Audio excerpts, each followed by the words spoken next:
오늘은 하나님의 준비라는 제목으로 같이 말씀을 나누겠습니다. 예수님 당시에 로마가 유대 지역을 다스리고 있었죠. 유대인들이 로마의 통치 아래 들어갔습니다. 제사장들은 제한적으로 이 자치권을 갖고 있긴 했지만 이스라엘 땅에 로마가 주둔해 있고 로마가 그들을 다스리고 있습니다. 그렇다면 사람들은 어떤 생각을 하냐면 구원자가 필요하다, 구세주가 필요하다 생각을 하겠죠. 이스라엘 백성들이, 유대인들이 구세주를 찾고 있을 때, 기다리고 있을 때 하나님께서 그들에게 구원자이신 예수님을 보내셨고 이제 그 예수님을 만날 준비를 시키십니다. 세례 요한에게 말씀하여서 그 준비를 시키시죠.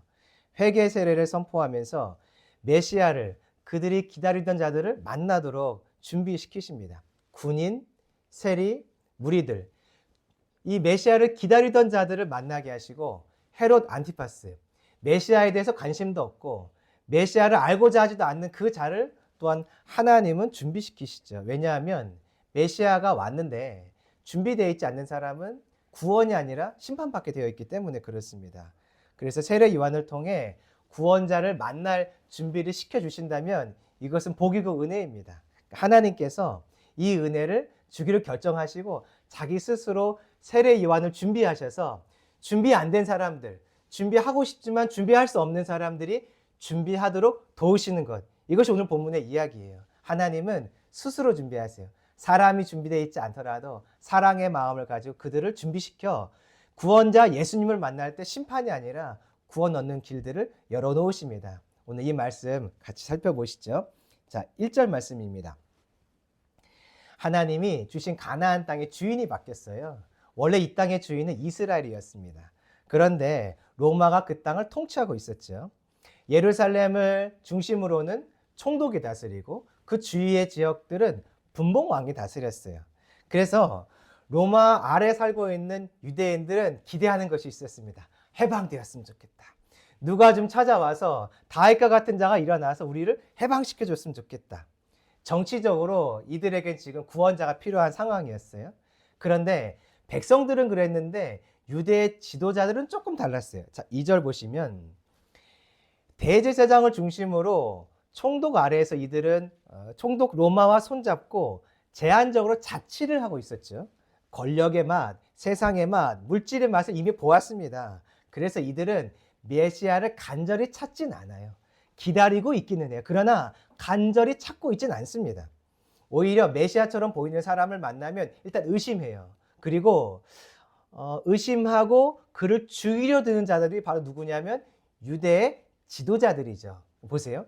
유대의 지도자들은 사실은 더 힘을 내서 마음을 다해서 메시아를 기다려야 되는 사람인데, 언약을 성취를 기다려야 되는 사람인데 기다리지 않아요. 그 말은 영적으로 어둡다, 그런 말이죠. 그러니까 유대인들은 정치적인 상황 속에서 메시아를 기다려야만 했고 또 영적인 상황에서 타락해 있었기 때문에 반드시 메시아가 필요한 상태였다, 그 이야기입니다. 그때 하나님이 말씀을 하세요. 빈들에 있던 사가랴의 아들 요한에게 임하시죠. 구원이 필요할 때, 은혜가 필요할 때 하나님은요 반드시 찾아오세요. 반드시 찾아오세요. 갑자기 예고 없이 문득 찾아오시는 것이 아니에요. 우리가 볼 땐 그렇지만 세례 요한이 이미 사가랴와 엘리사벳을 통해서 30년 전에 준비해 놓으셨잖아요. 사실은 창세전에 다 계획하신 것이죠. 그러니까 내가 볼 때 은혜와 구원이 필요할 때 주님은 갑작스럽게 임하시지만 사실은 하나님의 준비, 하나님의 계획 속에 그때에 맞추어 나에게 준비하신 일들을 행하시는 것이죠. 영적인 어두움을 깨고 정치적인 반대를 깨고 하나님은 말씀으로 임하셨어요. 구원의 은혜를 주기에 찾아오신 것이죠. 이 세례 요한을 통해서 말씀을 주시고 그를 통해 예수님을 만날 준비를 시키세요. 자, 3절 말씀 보실까요? 3절 말씀 어떤 준비를 시키시나 같이 읽어보겠습니다. 시작. 요한이 요단강 부근 가설에 와서 죄사함을 받게 하는 회개의 세례를 전파하니. 죄사함을 받게 하는 회개의 세례를 사람들이 받도록 하죠. 예수님이 구원자 왕이니까 그 구원자 왕을 만나려면 무언가 준비를 해야 되지 않겠습니까? 우리가 세상의 왕을 만나도, 세상에 어떤 사람, 높은 사람을 만나도 준비를 하듯이 왕이신 구원자이신 예수님을 만나려면 무언가 준비를 해야 되는데 그 준비가 무엇인가 봤더니 회개하는 것이에요. 세례는 왜 받냐면 회개의 증거로 받는 것이죠. 이것이 구원자를 만날 준비입니다. 왜 이것이 구원자를 만날 준비인가? 이사야를 통해 예언을 했기 때문에 그래요. 4절 보시면 이사야의 예언이 나오는데요. 이 예언은 언제 있었던 말이냐면 바벨론에 이스라엘 백성들이 끌려가고 돌아오게 될 때, 그때를 준비하는 말이었어요. 그때 이스라엘 백성들에게는 그동안에 한 번도 경험하지 못했던 크고 능력 있고 강한, 비교할 수 없는 어떤 지도자가 일어납니다. 이스라엘 백성들은 폐허가 된 예루살렘 그 지역에 돌아오는데, 그때 하나님은 그동안 경험하지 못했던 놀라운 지도자를 준비하셨어요. 자, 이 지도자가 오려고 하는데 이사야가 말합니다. 이 지도자가 오려고 할 때 광야의 소리가 있을 거야. 광야에 외친 소리가 있을 거야. 왕이 오신대, 왕이 오신대, 준비해라고 하는 소리가 있을 거야. 5절 봤더니 왕이 올 수 있도록 산은 낮아지고 높은 것은 낮아지고 모든 산과 작은 산이 낮아지고 굽은 것이 곧아지고 험한 길이 평탄하여져서 왕이 오실 길을 예비해라. 왕이 평안하게 올 수 있도록 준비해라. 이렇게 이야기를 하고 있죠. 이 준비를 오늘 본문에서 하나님은 뭐라고 말씀하시냐면 회개하는 것. 회개하는 것이 바로 그 왕. 비교할 수 없는 놀라운 능력의 왕을 맞이할 준비이다라고 약속하시죠. 6절. 그렇게 준비가 되면 결국 사람들은 하나님의 구원을 보게 될 것입니다. 사람들은요, 구원자가 임했는지 임하지 않았는지 알 수 없어요. 사람들은 몰라요. 사람들은 그 때와 시기를 모르고 그분이 누구인지 모르니까 하나님이 하시는 일이 있죠. 때와 시를 알려주고 만날 수 있도록 준비해 주시는 것이에요. 그래서 우리가 구원자를 만난다면, 우리에게 은혜를 주시는 분을 만난다면, 예수님을 만난다면 그것은 복이에요. 복. 하나님의 선물이에요. 주님이 스스로 준비하시고 계획하신 대로 이루어 주시는 주님의 복인 것입니다. 자, 7절. 사람들이 이제 이 말을 들었으니까 어떻게 반응했냐면 회개하기 시작했어요. 세례 요한의 말대로 세례도 받았죠. 그런데 세례 요한이 7절에 보니까 이렇게 말해요. 세례를 받으러 나오는 무리를 향해서 이렇게 말합니다. 독사의 자식들아. 지금 이 세례를 받으러 오는 사람들을 향해 하는 말이에요. 독사의 자식들이 어떤 사람들인가? 성경을 봤더니 독사의 자식들은 징계와 심판을 받을 자들이에요. 하나님이 찾아오신다면 독사의 자식들은 그 자리에서 징계와 심판을 받게 될 것이에요.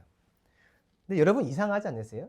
지금 사람들에게 구원자, 왕이 오신다, 그래 준비해라 이렇게 말하는데, 그럼 사람들은 구원을 기다릴 거 아니에요. 사람들은 복된 날을 기억하겠죠. 새로운 회복의 때를 기다릴 텐데 세례 요한은 말하기를 너희들이 만날 것은 심판이야 이렇게 말씀하고 있는 거죠. 구원을 말하더니 갑자기 심판을 말해요. 구원을 예배해 준다고 말하더니 심판을 이야기해. 그러니까 세례 요한은 지금 구원과 심판을 같이 연결해서 말하고 있는 거죠. 구원자가 오는 그 자리가 어쩌면 너희들에게 심판의 자리가 될 수 있어 라고 이야기하고 있죠. 왜 그럴까요? 왜 그럴까요? 구원자를 만나는 자리인데 왜 심판이 임할 수 있을까요? 예수님은요, 구원자인데 동시에 심판자예요. 백보자 심판대 앞을 생각해 보시겠어요? 이제 모든 사람이 다 부활해서 주님 앞에 섭니다. 한 사람은 주님의 말씀하세요. 너는 영원한 생명을 얻는 자리로, 넌 영원한 죽음 있는 자리로 하며 주님이 한 사람 한 사람을 다 가르기 시작하세요. 그 자리가 어디냐면 백보자 심판의 자리.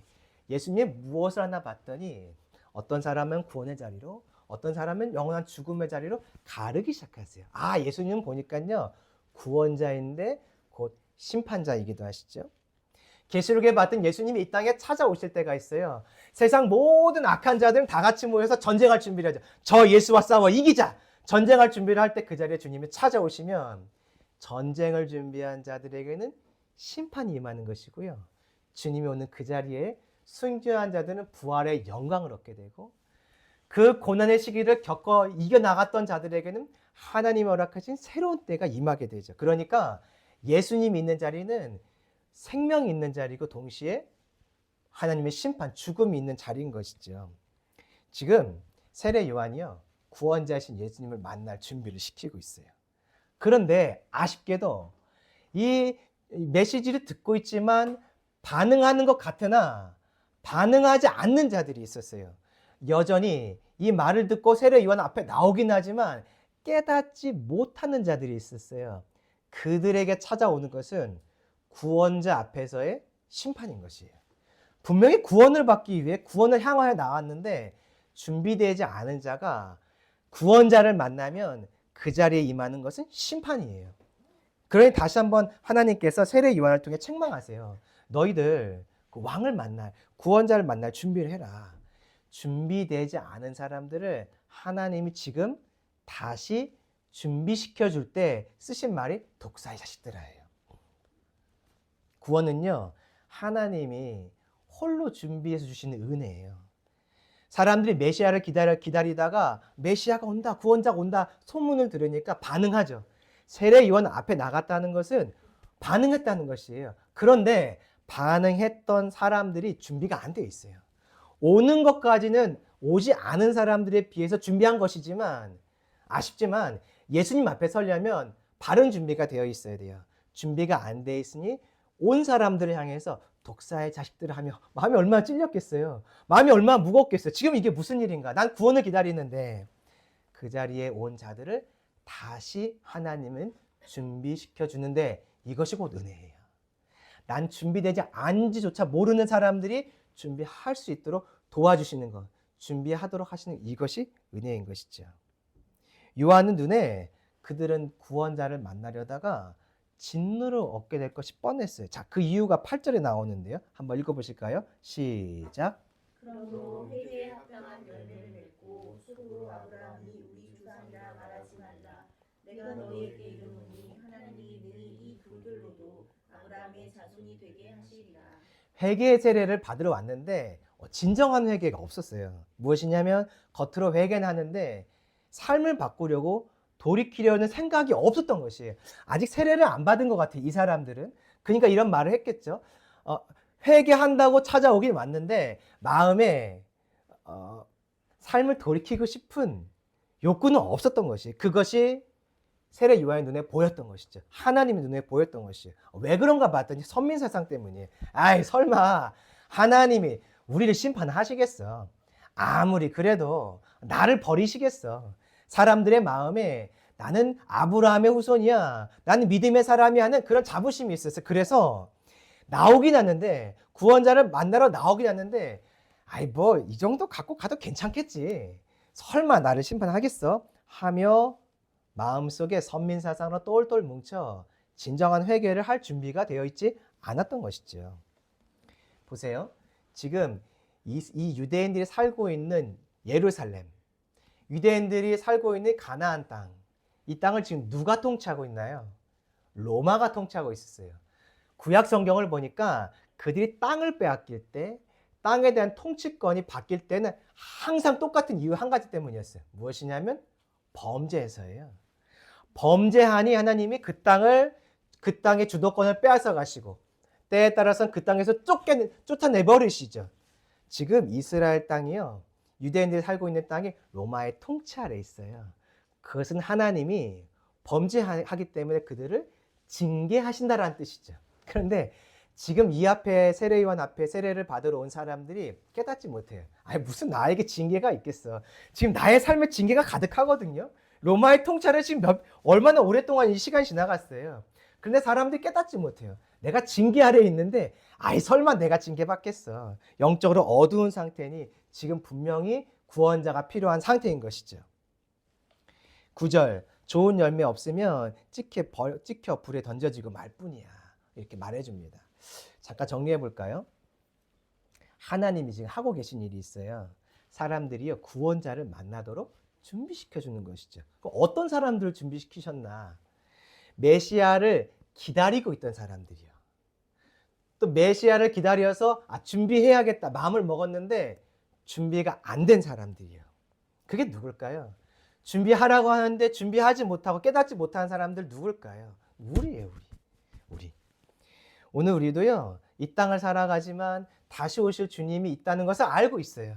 그래서 반드시 그분 만날 준비를 해야 된다는 것도 알고 있죠. 열처녀비는 우리 이거 잘 기억하고 있잖아요. 기름이 준비되지 않은 여인들은 신랑과 함께 잠시에 참여하면 못하니까요. 우리가 다시 오실 주님을 만나야 된다는 거, 만나게 된다는 거, 준비해야 된다는 것을 다 아는데, 이 구원자를 만나야 된다는 것을 아는데 우리의 눈과 마음이 어느새 세상에 집중되어 있어요. 땅에 집중되어 있어요. 내 인생에 집중되어 있어서 그날을 예비하고 그날을 준비하고 있지 않죠.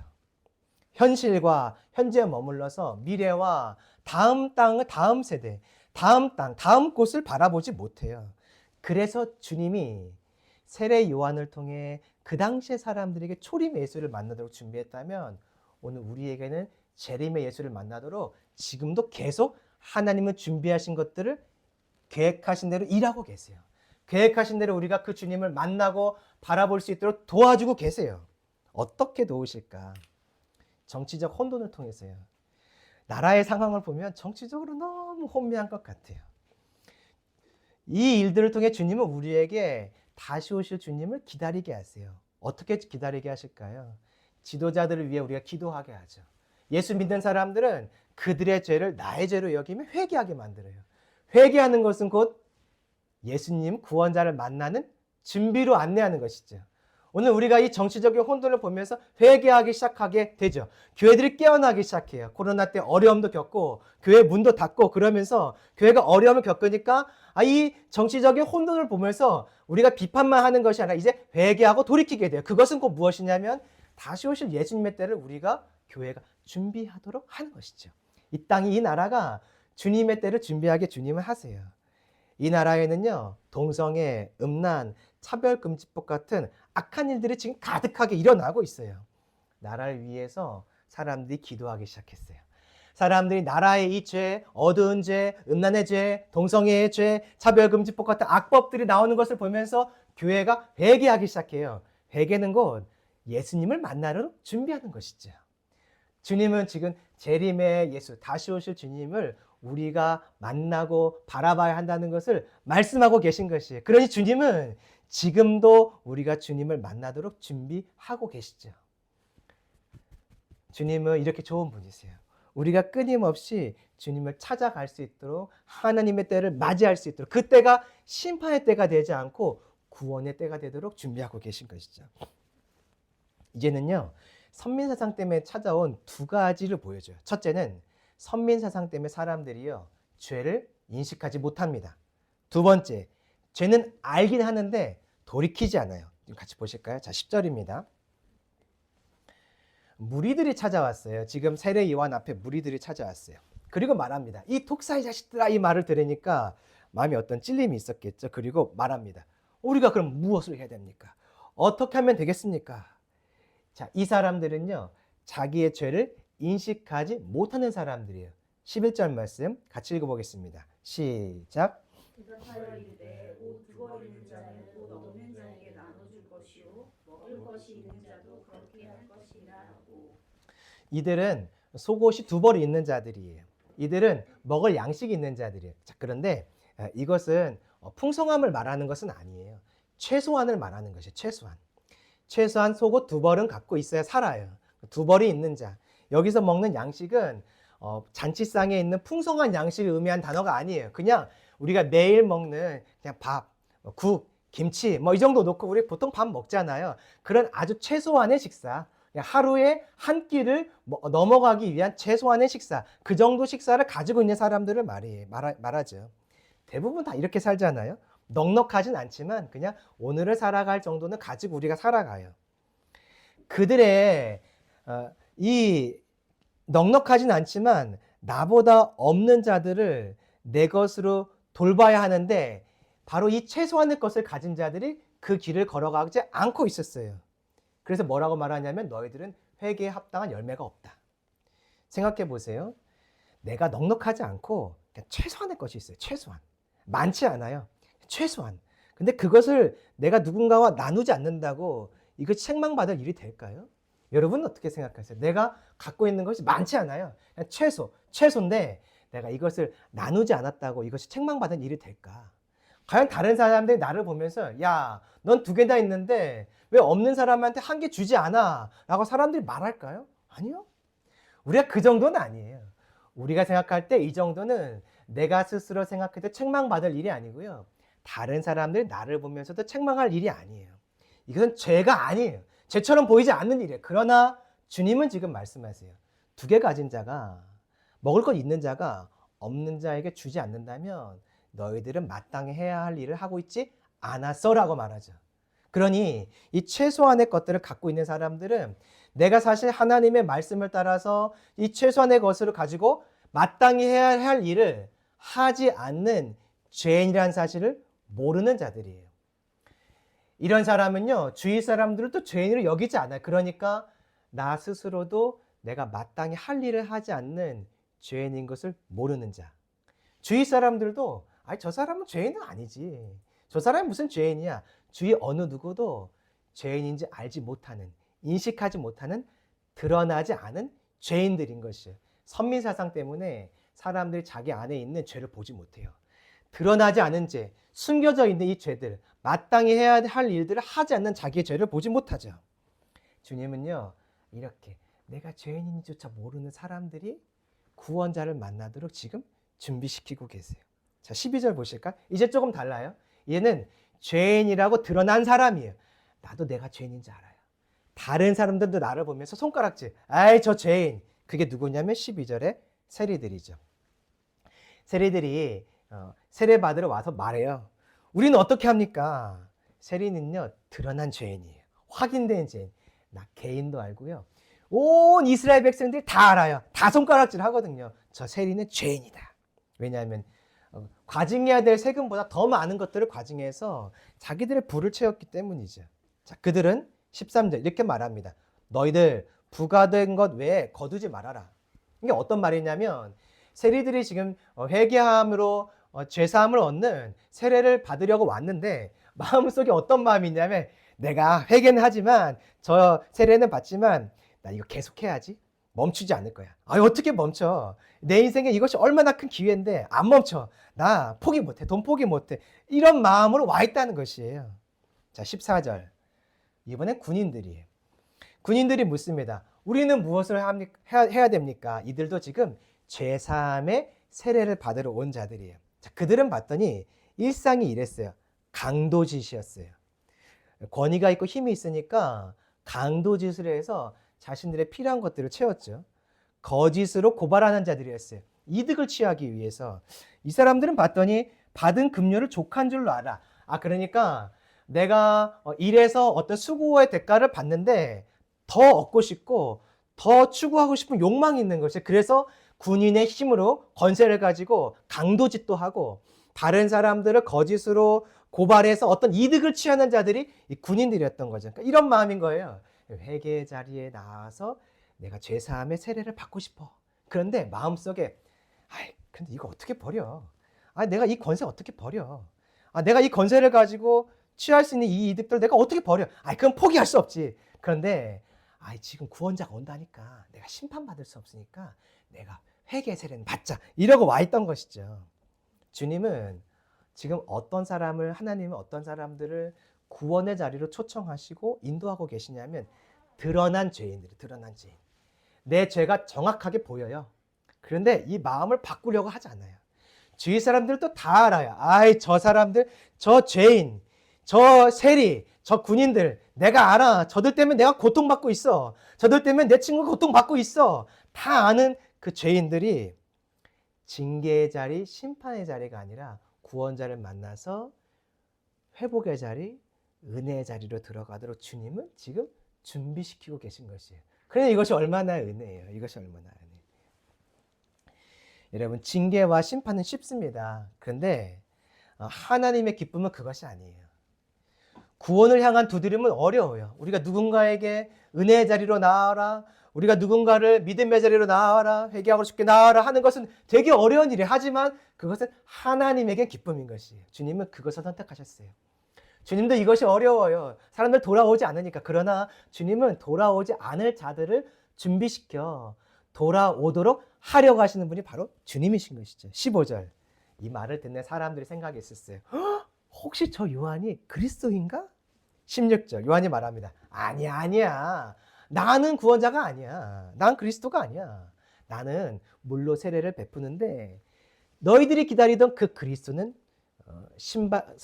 나는 그분의 신발끈을 풀기도 합당하지 않아. 난 능력이 없어. 난 그분과 능력의 차이가 너무 커. 난 절대 구원자가 아니야. 왜 그런가? 이유를 설명하는데 나는 물로 세례를 주지만 그 예수님은 성령과 불로 세례를 줄 것이기 때문에 나와 그분은 달라 이렇게 말하고 있죠. 여기서 지금 세례 요한이 예수님과 나와의 어떤 본질적인 차이를 이야기하고 있어요. 그런데 이 차이는 우리에게 한 가지를 또 알려주고 있어요. 무엇이냐면 구원의 목적지가 어디인가예요. 구원의 목적지는요, 성령과 세례를 받아서 세상으로 나아가 사명 감당하는 것이에요. 구원의 목적은 구원받고 할렐루야, 나 천국 간다, 은혜다, 나의 심판받지 않는다, 거기서 멈추는 것이 아니라 성령과 불을 받아서 사명의 자리로 나아가 하나님이 부르신 그 부르심의 일을 감당하는 것이 구원의 목적지 방향인 것이죠. 왜냐하면 이 성령과 불은요, 구원의 은혜의 성령 불이기도 해요. 그러나 누가가 기록한, 지금 누가복음 보고 있잖아요. 누가가 기록한 사도행전 2장에 보면 성령과 불은 단순히 구원의 감격과 은혜만을 위해 주는 것은 아니었어요. 성령과 불을 받은 자들이 그 자리에 머물러 있지 않고 하나님의 뜻을 따라서 유대와 사마리아 땅 끝까지 이르러 복음의 증인이 되는 자리로 나아가죠. 예수님처럼 생명을 걸고 자기의 생명을 바치며 사명의 자리로 나아가죠. 그러니까 성령과 불은요, 구원의 은혜를 얻는 것 넘어서 내가 왜 구원이 필요한가? 구원을 얻어서 내가 뭐 할 것인가? 그것은 너 부름의 자리로 나가라. 너 사명의 자리로 나가라. 하나님이 원하시는 일을 이제부터 행하라 하는 것을 보여주는 것이죠. 세례 요한이요, 이 메시지를 어디서 전하고 있냐면 광야예요. 광야.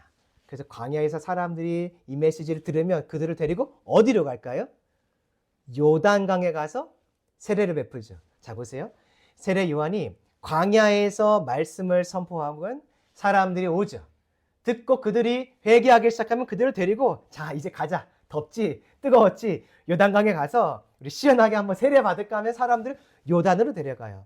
그러니까 세례 요한의 경로를 보면 항상 광야에서 요단강이죠. 물론 아마 이 광야가 요단강과 멀리 있지 않은 유대 광야일 거예요. 유대 광야에서 말씀을 들은 자들을 이끌고 그들을 요단강으로 데려가요. 생각해 보세요. 성경에서 광야에서 요단강으로 가는 장면, 광야에서 요단으로 가는 장면, 무엇이 기억나세요, 여러분? 광야에서 요단으로 가는 장면. 이스라엘 백성들이 광야에서 40년간 고난받고 훈련받고 준비된 이후에 요단을 지나 바로 가나안 땅 들어가죠. 가나안 땅은 어느 곳인가요? 사명 감당하는 자리. 그동안 원래 가나안 땅 가서 사명을 감당해야 됐는데 예수님의 그 보혈로 어린 양의 피로 구원받은 출애굽한 이스라엘 백성이 사명 감당의 자리에 있지 않고 40년 동안 뺑뺑이 돌고 있었어요. 그 광야에서 요단을 건너면 곧 사명의 자리로 들어가죠. 세례 요한의 이 성령과 불, 세례 요한의 경로를 봤더니 구원의 목적이 있었어요. 구원은 구원 주기 위함만이 아니에요. 구원은 광야에서 이제 방황을 끝내고 요단을 지나 사명의 자리로 나아가도록 하는 부르심인 것이죠. 세례 요한은요, 이 하나님의 마음을 알고 사람들을 그 자리로 인도하고 싶었어요. 우리의 인생의 복은 무엇이냐면 구원받는 것도 복이지만 구원받고 이제는 사명의 자리에서 하나님이 원하는 것을 하는 게 복이에요. 하나님 바라시는 것을 하고 있는 것이 기쁨이고 감격인 것이죠. 그 자리로 안내하기 원했던 거죠. 17절. 그 메시아가 오면 알곡과 쭉정이를 가를 것입니다. 구원의 자리에 심판이 임하죠. 18절. 이런 이야기들을 사람들에게 전했는데 19절. 분봉왕 헤롯 이야기예요. 한번 좀 같이 읽어보실까요? 19절입니다. 시작. 분봉왕 헤롯은 그의 동생의 아내 헤로디아의 일과 또 자기가 행한 모든 악한 일로 말미암아 요한에게 책망을 받고 이때 분봉왕이었던 헤롯 안티파스를 세례 요한이 책망합니다. 너 어떻게 형제가 죽지도 않았는데 형제의 아내를 취해서 결혼을 하냐? 너 어떻게 그런 일을 할 수 있냐 하며 또 이 헤롯이 갖고 있었던 다른 죄들을 세례 요한이 책망했어요. 자, 지금까지 하나님이 사람들에게 하신 일을 생각하면서 이 말씀 한번 다시 보실까요? 하나님은요, 회개해야 되지만 회개하지 않는 자들을 준비시켜서 회개하여 구원자를 만나게 해줬어요. 이 준비를 이제 준비해야 된다는 것을 알고 찾아왔는데 마음은 사실 돌이킬 마음이 없어요. 내 삶을 바꿀 마음은 없는 자들에게 다시 한번 독사의 자식들아 하면서 그들의 마음을 돌이켜 회개하고 구원자를 만나 징계가 아니라 구원의 은혜를 얻도록 준비시키시죠. 지금까지 계속 세례요한 책망하는 일을 했던 것이죠. 19절 봤더니 분봉왕 헤롯을 책망했어요. 그러면 어떤 의미가 될까요? 돌이켜서 너도 구원자 예수님을 만날 준비를 해라. 이 말씀이 되는 거죠. 근데 분봉왕 헤롯이 누구죠? 이방 사람이에요, 이방 사람. 그러니까 하나님은 지금 유대인들을 부르실 뿐 아니라 이방 사람들도 역시 부르고 있는 것이죠.